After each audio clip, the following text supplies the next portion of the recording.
हमारे खुदावंद यीशु की अंजील मुक़द्दस मत्ती के मुताबिक उसका 13वां बाब पहली 9 आयत। एक दिन यीशु घर से निकलकर झील के किनारे जा बैठा और उसके पास एक बड़ा हजूम जमा हो गया।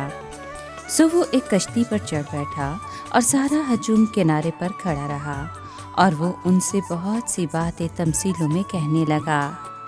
देखो, बोने वाला बीज बोने निकला और बोते वक्त कुछ राह के किनारे गिरा और परिंदों ने आकर उसे चुग लिया, और कुछ पथरीली ज़मीन पर गिरा जहाँ उसे बहुत मिट्टी ना मिली, और गहरी मिट्टी ना मिलने के सबब से जल्द उगा, लेकिन जब सूरज निकला तो वो जल गया और जड़ ना रखने के सबब से सूख गया।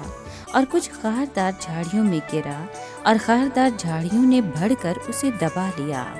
और कुछ अच्छी ज़मीन में गिरा और फल लाया, कुछ 100 गुना, कुछ 60 गुना, कुछ 30 गुना। जिसके कान हों वो सुन ले। पाक कलाम के पढ़े और सुने जाने पर खुदावंद की बरकत हो, खुदा का शुक्र हो। अजीज दोस्तों, आज के कलाम में हमने एक बड़ी खूबसूरत तमसील सुनी। खुदा का कलाम बीज है और बोने वाला खुदा खुद है। वो ये काम अपने खातमों के वसीले से भी करता है। इस तमसील में 3 मुख्तलिफ हालतों का जिक्र किया गया है। एक वो बीज जो राह के किनारे गिरा और उसे परिंदों ने चुग लिया। ये वो लोग हैं जिनके दिल में कलाम जगह नहीं पाता, क्योंकि आपका दिल ही तो ज़मीन है जिसमें बीज बोया जाता है, और जो परिंदे उस बीज को चुन लेते हैं वो शरीर हैं जो उस कलाम के ख़िलाफ़ शक और नफ़रत पैदा करते हैं। वो उस कलाम को कभी भी कबूल नहीं करते।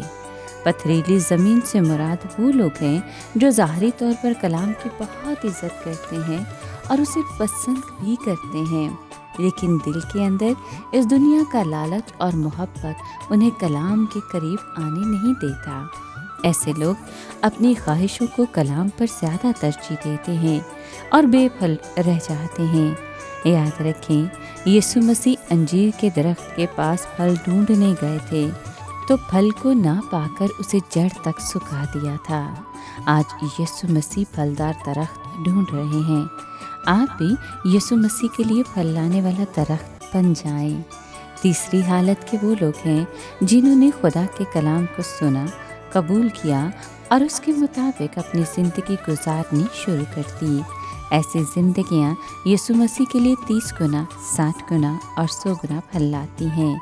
याद रखें कि हमारे फलों के मुताबिक यीशु मसीह हमें इनाम देंगे।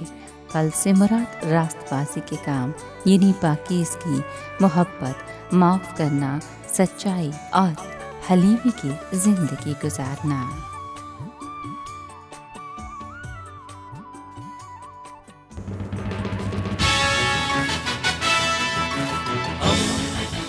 दोस्ती का पैगंबर, रेडियो वेरितास एशिया।